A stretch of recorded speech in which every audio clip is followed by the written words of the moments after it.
It started off like any other day, the kind of day that's so ordinary you barely remember it even happened.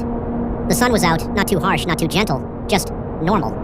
Linus was heading to the nearby store, walking that same narrow dirt path he'd used 100 times before. Headphones in, list in his head. Bread, soap, and water. Just the basics. And then nothing. No warning, no sound, no flash, no pain. Just black.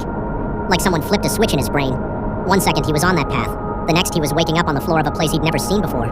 It was cold, not freezing, but enough to bite through his shirt. He blinked hard, trying to focus, his head pounding. Overhead, harsh white lights buzzed faintly, stretching across the ceiling so far up it felt like he was staring into the sky.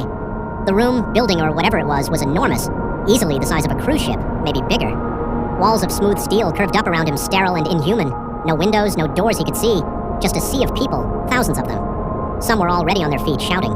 Others sat still, frozen in place like statues, their brains still trying to catch up to whatever just happened. He could feel the panic in the air, thick and electric, like a storm about to break. He heard someone screaming, a woman, maybe in her 40s, her voice cracking from fear. Another man kept pacing in circles, mumbling, "This has to be a dream, this has to be a dream." Over and over, like a mantra. Like if he said it enough times, it might become true.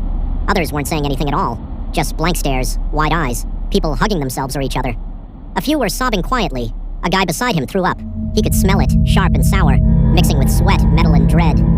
He sat there, heart pounding, trying to breathe through the rising panic in his chest. His hands were trembling. Linus didn't know where he was, how he got there, or who had brought him there. But the worst part, he wasn't sure if he was ever going to leave. As the panic started to settle, not disappear, just simmer beneath the surface, he found himself breathing more steadily. His heart was still racing, but the initial fog in his head was clearing. He stood up slowly, scanning the space around him. It was massive. The ceiling seemed impossibly high, the walls smooth and metallic, stretching outward like they were inside something designed. And then the people, thousands of them, scattered across the open space. He started noticing the details, the accents, the languages, the expressions. These weren't just people from one place, they were from everywhere. Different countries, skin tones, clothing. Linus could hear some. Conversations in languages he couldn't begin to understand, and others he could only vaguely recognize. But something else became clear too. People were starting to gather, not based on friendship, but because no one here seemed to know anyone else, but based on familiarity. Language. Small clusters were forming naturally. A group of Spanish speakers were huddled together speaking, quickly and glancing around nervously.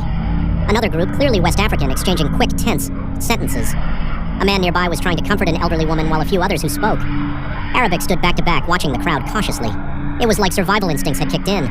People gravitated toward what felt safe. A familiar word, an accent, a flag on a shirt.